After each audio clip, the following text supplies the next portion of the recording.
Hi, and welcome to Talk of the Bay. I'm Rachel Ann Goodman, and I'm here with Hari Kandabolu. He is a stand up comedian, and he's coming to the Catalyst in Santa Cruz coming up on the 20th of December.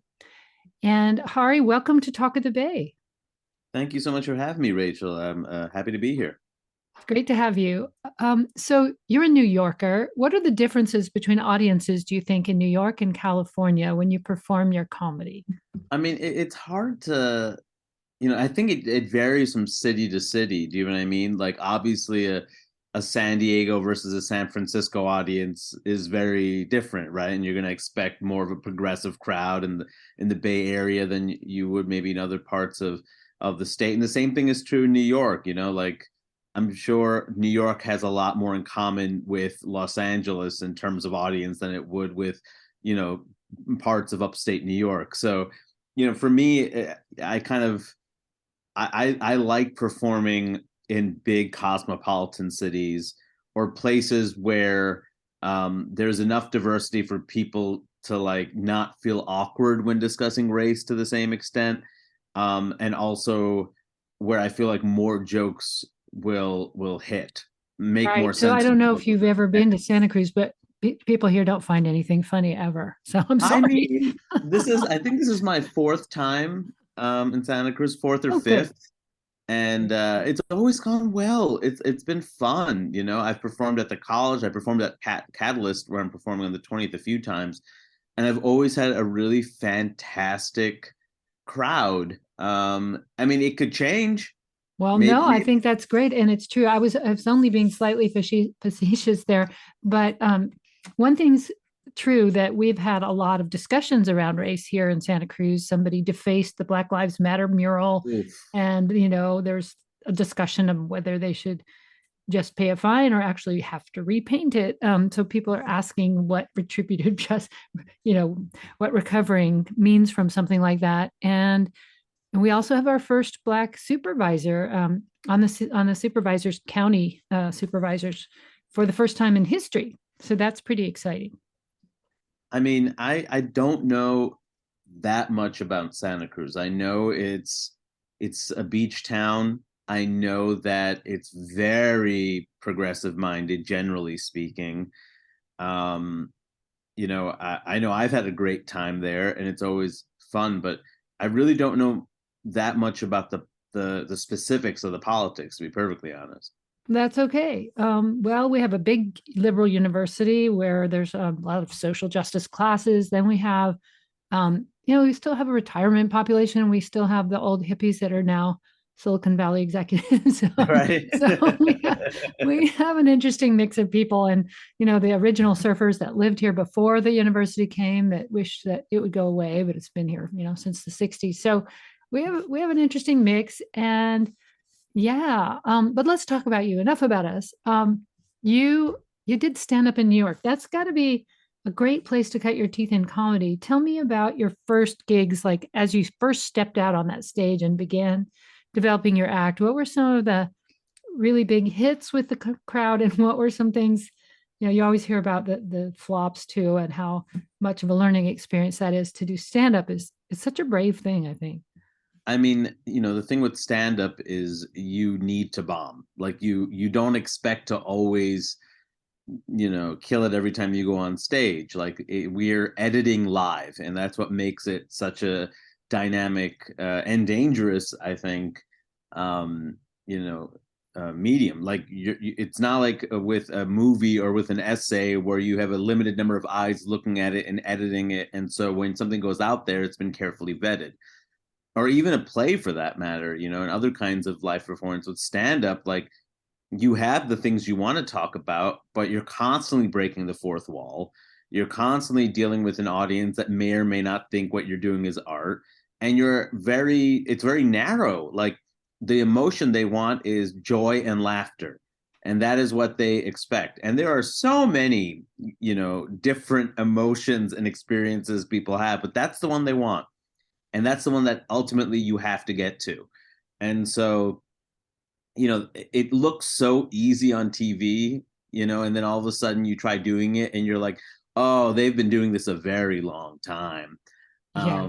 I grew up in New York. I did it in college when I was in school up in Maine, and when I'd come home from breaks, I would do open mics and other shows in New York.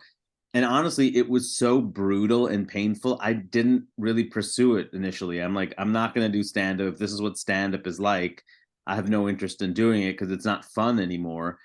And then when I went to Seattle, there was a really small scene with a bunch of young comics. There was no industry there. So the idea of making it a career was not, like it wasn't right in front of you in the same way. And so I did stand up in Seattle just because I loved stand up and I developed my art form and I got to perform in front of great, very forgiving crowds. So it's really Seattle where I cut my teeth. So by the time I got back to New York, which was still difficult and it was still hard to, get into the new scene, I had the confidence to know like I'm good enough. I know I've done well enough in front of crowds and I'm going into New York knowing that and I just have to deal with the bumps that happen when you're starting in a new place. I wanted to ask you about the material you often go to and how that interacts with people's funny bone. Because you slip in quite a bit of real commentary about race, about identity, and things like that that aren't typically they're fraught. Right. All you have to do is look at Dave Chappelle or someone like that to see how fraught these conversations can be. Tell me about the intersection, between politics and comedy, and especially race identity politics and comedy. I mean, for me, like philosophically, the two main things I hold on to are, you know, to not punch down, like who has the power in the situation. I feel like so many of the great comics, like not universally and not necessarily with every joke they told, but are legendary for their ability as the little guy to go after the people with power. And what is the role historically of the jester? That's the only person that can question the king. And I really love that mission. And my heroes did that. Not all my heroes, but a lot of my heroes did that. So that's definitely the idea of not causing more harm is certainly a part of how I view it for me. I'm not applying that to comedy in general, but my ethos. The other part is you have to be funny. Like, and that sounds like simple, but I think especially when you talk about things that have weight to them, whether it's race or gender or sexuality or anything that could create discomfort, regardless of how articulate and thoughtful your discussion is, if it doesn't end in a punchline, you have failed. And I think, when I started delving into deeper political thinking when I was 19, 20, doing stand up, coming of age politically, that was a hard thing to understand because saying things that you've never said before publicly that not everyone would agree with was in itself a challenge. And that in itself seemed like the accomplishment. But when you don't hear the laughter, you're a comic. Like the objective is straightforward. I'm not going up there to change people's lives. I'm going up there to tell people what I think is funny and true. Right. And I'm not owning truth, but I'm owning my truth. And I don't know what funny is for everyone, but I know what I think is funny. And I think that's what I go in with. And does that mean that I never change up my act depending on the crowd? No, I certainly am also somebody who knows how to, okay, you know what? This is a crowd that needs to be warmed up more. This is a crowd where, I'm still going to talk about race, but there needs to be a little bit more softening before I get into the depth. There's of course some of that, that the craft of it. But ultimately, I go with those two things. Is it funny and true? And am I causing more harm than good? Right. So I was watching over my husband's shoulder. He was watching Dave Chappelle, I guess. And he said, it's so funny because he says what people think but are afraid to say. And I thought, but he's punching down at trans people. And that just made me really uncomfortable. And you kind of named it as is punching up or down. Who has the power? And yeah, Dave Chappelle's a black guy, but trans people, especially African American trans people are five rungs below that. So why punch down at them? This idea that, it's so funny when people say things that people are afraid to say. Maybe there's a reason they're afraid to say them. And this is Yeah. not aimed at you, but it's aimed at the general idea of talking about these subjects and trying to get a laugh out of them. Is whose expense are you getting the laugh Yeah, agreement doesn't necessarily mean it's right. And a laugh doesn't mean something's right. A laugh means it was funny. I think those are two different concepts. Like sometimes people will say, you know, that wasn't, that was offensive and it wasn't even funny. And the thing is, it could be offensive and very funny. Those are two different things. Like one is about the content and one's really about the performance. And if anything, when jokes are funny and can make you laugh, that's more dangerous. The same thing that gives comedy the power to question and the power to maybe educate is the same thing that can reinforce people's stereotypes and beliefs, right? Because it does the same thing. It's like I'm laughing, so what I'm laughing at must have some truth in it. So, what he is claiming is true and people are laughing. I mean, it doesn't mean everyone is right. It means that they are resonating. But people resonate at hate rallies. People resonate at all sorts of things. Like being in agreement with an idea and seeing someone's bravery doesn't necessarily mean that what they're saying is right or just or worth the joke, in my opinion. Well, And and it goes back to the, yeah, see, go ahead. Chappelle specifically, he's hard for I think a lot of us, at least a lot of my friends and the people I do comedy with. I think it's difficult because he's a hero, and he's been a hero of mine for a very long time, and it's very strange to see someone who you've admired, who so many of their philosophies on comedy you have been empowered by, all of a sudden doing something that seems to negate everything you thought they were about. And part of me, it obviously has that sense of like betrayal is too strong a word, but disappointment, definitely disappointment. But at the same time, I'm like, people get older, and what your choice to educate yourself or not is on you. And this isn't to say just because you get older, older people have to be ignorant. I refuse to believe that. But I do believe that at a certain point, if you have enough people agreeing with you and you're getting older and you get more stuck in your ways and you're not willing to keep your mind malleable enough to like question some things, this is bound to happen. Yeah. If you just joined me here on Talk of the Bay, I'm Rachel Ann Goodman. I'm speaking here with Hari Kandabolu. He's a stand-up comic, and he's coming to Santa Cruz to the Catalyst on December 10th. And I want to get to Wait, Don't Tell Me and a couple of your other ventures in audio in a moment. But you mentioned something about your heroes and how kind of disappointed you were at Dave Chappelle as one of them who sort of turned toward some mean-spirited stuff. You didn't say that last part, but I did. But who else do you admire that got you thinking that you wanted to do this for your living? The first person was Margaret Cho. Seeing Margaret Cho do stand up changed my life as a young Indian American teenager who did not really see any representations of myself. Apu on The Simpsons was there, but there wasn't anything that was genuine or from our mouths that shared our stories. And even though Margaret's Korean, it was the closest thing we had. And I'd see her and I would think like, look at the strength she has as a Korean woman talking about her family and her truth and not being shy about it. And that to me just like opened my mind up to the possibility. Chris Rock, certainly it was just, big hero, still is a big hero. Paul Mooney, who used to write for Richard Pryor, Lenny Bruce, Bill Hicks. I mean, the list goes on. Mark Maron, certainly. There's a lot of people in those early days that I learned from, and also like I saw a range of styles, and I think certainly that was really helpful to see like what makes sense for me.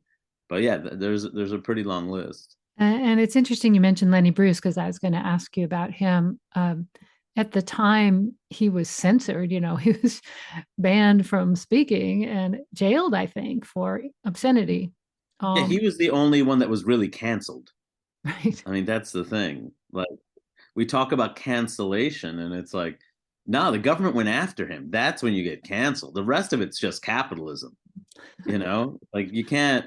That's if you can critique capitalism, but if you're saying that like it's unfair that people are protesting and it's affecting XYZ. I mean, yeah, that's how capitalism works. And then the company has to make a decision. It cuts both ways. When people were putting out racist imagery for money or racist television shows, were you questioning that? No, because it was successful, and so you went with it. And it cuts both ways. Now the tide is turning with a lot of things in terms of how the country views the world, and that will have some impact. So I mean, it's funny because he died for it. He like really they at the end, I think it was ended up being a morphine overdose, but that's not what did it. I mean, it was the amount of pressure and the fact that like he was going into uncharted territory. Yeah, he was saying things that nobody else was saying in public. Yeah. And I think of, people like Richard Pryor or any number of people who, got really famous for telling people things that no one else was saying. Yes. And Pryor is still like, I don't know how many of this generation know his work, but he's the original. Like he is the greatest, most versatile comedian. I think people forget how versatile Richard Pryor was in terms of he did characters, he used the stage, he had smart political comedy, he had great observational comedy. Like his Richard Pryor show that I think was on ABC would I think in a lot of ways count as alternative comedy today. It was so off the wall and weird and something you would see more on Adult Swim or something like that more than mainstream television. Like still, I think the most influential comic ever. What about George Carlin? Is he another one that you Oh, look to? he's very on that short list. Absolutely. I forgot to mention Carlin. A lot of the wordplay stuff and things about language that I do, I mean, that's Carlin. That's Carlin's influence. It's like, I think especially when you are in, academia long enough, like the idea of parsing language becomes such a big part of it. And to parse it the way he did with jokes, I mean, there was definitely a period where I was addicted to his work and just in awe of how he was able to break down a word, a phrase, a concept to its core and show the insanity of it. Yeah, that famous piece he did, the seven things you can't Oh, say on television. And of course, they played it on WBAI in New York, and the FCC did find them. So now they know what the seven things you how can't many say. And I'm words not are going to say left? them here either because Is we're it on the just? radio. I mean, not all seven, and now it's what is it? Two left on the list. I feel like most of them at this point we've allowed. It seems like cable and other places allow them in music and everywhere else, but radio now is still under that same Wow. old censorship rule, which is funny because most of music has a million more things going Yeah, on like yeah. that than we would ever do. But I did want to get to your forays into radio. I first heard of you and heard you on Wait, Wait, Don't Tell Me, which is a great show. Tell me what Yes. that's like to be part of. It's so fun to listen to. I mean, it's surreal, especially the first couple of times I was just so excited that they asked me and I'm a part of this, but now that I'm a regular, it's kind of like this is amazing. Like this is I go into so many people's homes every time I'm on and they're hearing what was almost always an incredibly fun time. And it's kind of a funny thing because it's work, but it does not feel like work. Do you get Like to ad lib a lot? Because it seems like there's parts where they set you up to just have funny, snarky little quick comments. And those are it's the mostly funniest because you're making each other laugh. You're with other comedians, right? And you're getting each other to laugh.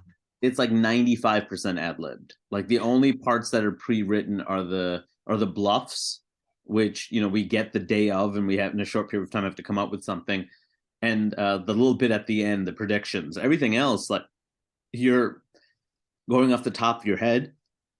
Hopefully, you read the news stories that are being covered, so you actually maybe have something kind of circulated kind of bubbling in your head about the topic, but like oftentimes like you're going off the top of your head, and what's really important is that you're paying attention to your other panelists and to Peter, because even if you don't have a joke about the topic, you can definitely riff off what someone else is saying, and that's actually what makes the most fun. It's the dynamic between the different people on stage. I love Peter Sagal, and he sets you guys up for some wonderful moments. What is a moment, if you can remember some, that just sort of stood out to you, or a particular co host on that show that you work with that just you guys hit it off and ended up sparring off of each other. I mean, Maeve Higgins makes me laugh more than anybody else that does that show. And there's people I love working with, like Adam Felber, Amy Dickinson and I have done a bunch of shows together. But my God, like Maeve Higgins is such an absurd figure. And the fact that she basically tosses the quiz every time she plays makes me laugh so hard. Like there's no predictability. You can't assume Maeve is going to go in a particular direction. She keeps you on your toes. And I laugh so hard when I'm with her. So she's certainly like, among my 2 or 3 favorite people to do that show with. Now, I know radio's magic in creating illusion that you're all in one place. Are you? Or maybe you're not allowed to say how it's. We are. Oh, no, we are. It's a live audience, I mean, not when it was during the heart of the pandemic when we were doing everything on Zoom, but certainly when we're doing a live show, it's live. We're all there. The only person that might not be there is the guest who often calls in. But everyone else is there, is part of the experience, is making an audience laugh. Like, primarily you focus it you primarily as a panelist, at least I do, focus on the audience that's in front of me. You got to make them laugh. You have to make, and the edits ultimately are for, the producers and the editor, to make their choices.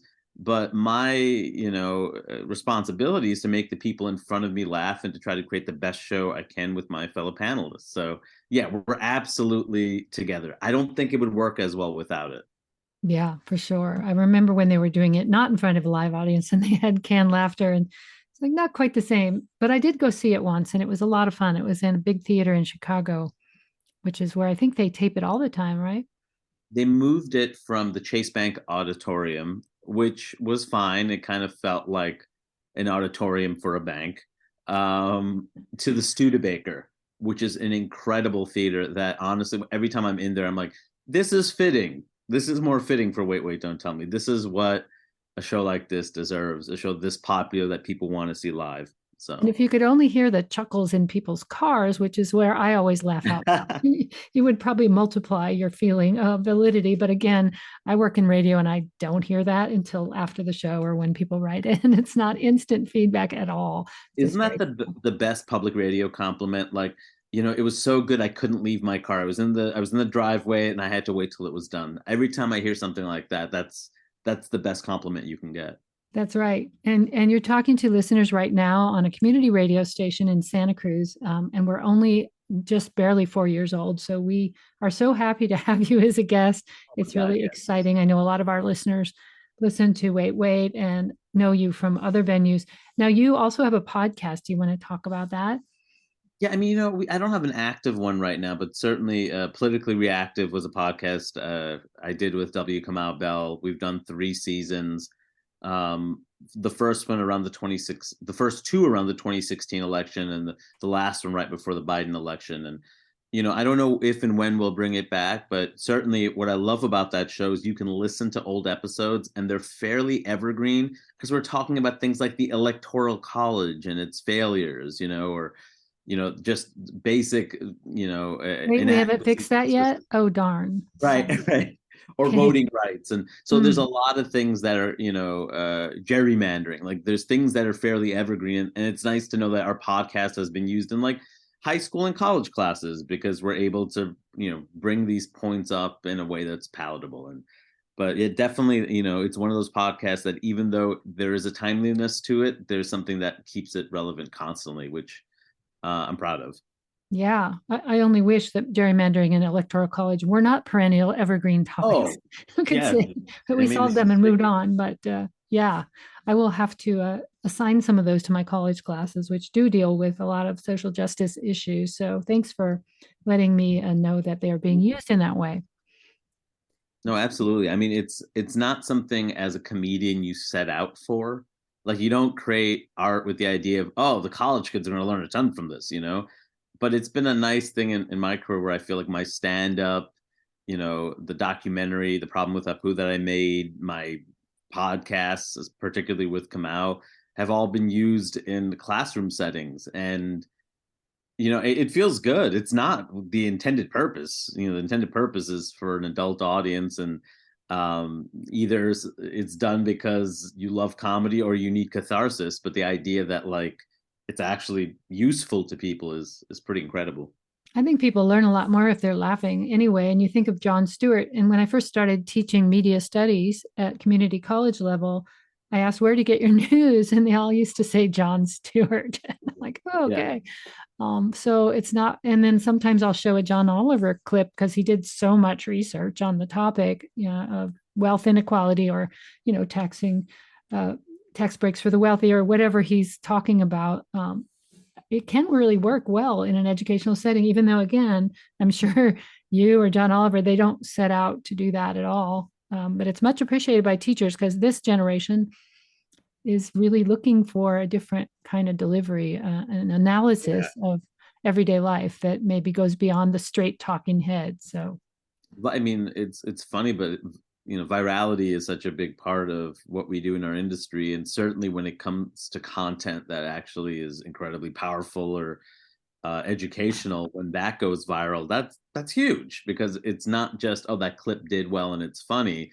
You're educating a large mass of people, and unfortunately, like our electorate isn't, like we don't really have civics courses. We don't really study democracy and how our system works at all anymore. And so if we're failing in that regard, you would hope that there's another way for that information to get to people. It's sad it's entertainment, but because entertainment should be, in my opinion, like not like what I remember when people used to say that, like, oh, the Daily Show with Jon Stewart is where I get my news. I'm like, this is sad. This is not good. I mean, you shouldn't need like a spoonful of sugar to get the medicine to go down as an adult constantly. You know what I mean? But yeah, no, that was my reaction too. But then I realized, well, if you can't beat them, join them. But, add a little sugar in with the perpetual salt of the actual news. yes.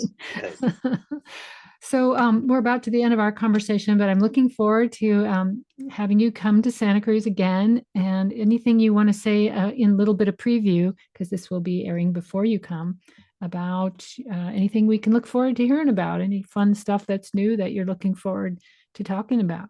I mean, certainly, the pandemic, certainly like the results of it, and kind of, I'm a father. My kid's 2 now, but just the idea of that happened during the pandemic. I'll talk about that a little bit. And a lot of the stuff, I like to use the word evergreen, but it's stuff that I think, regardless of when you do it, like, sadly, injustice seems to be good for my business. Yeah. Those things where, like, you kind of hope you put yourself out of business, right? Because yeah. Or you have to change to talking about sunshine and flowers eventually, because that's all. Oh, I would love to talk about cats and dogs. But yeah, I mean, like, I think, a lot of the things people are used to me doing, I will do. But at the same time, I've definitely gotten more personal with my stories as I've gotten older, having a family, and that is going to be an element of it. I have a new TV show on Netflix called Snack versus Chef, and it is light and funny, and not something I think most people would assume I would do, because there is no overt political value to it. It's just a fun show, and I'm finding joy in the fact that, like, it's nice when you can also just have fun, and people allow you to have fun, and it's not just talking about the things you care about. And so I definitely want to talk about that and that experience. But it's going to be, I don't know, it's weird to be able to talk about food competition shows, having a kid, and colonialism in one set, but that's what I plan to be doing. I'm sure they're all connected in some way. Especially the snack food. It's a big conspiracy. Well, thank you so much, Hari Kandabolu, for being here on Talk of the Bay. I really appreciate your time, and I look forward to having you come to Santa Cruz. I appreciate it. I really look forward to being in Santa Cruz. Thank you, Rachel. You're welcome.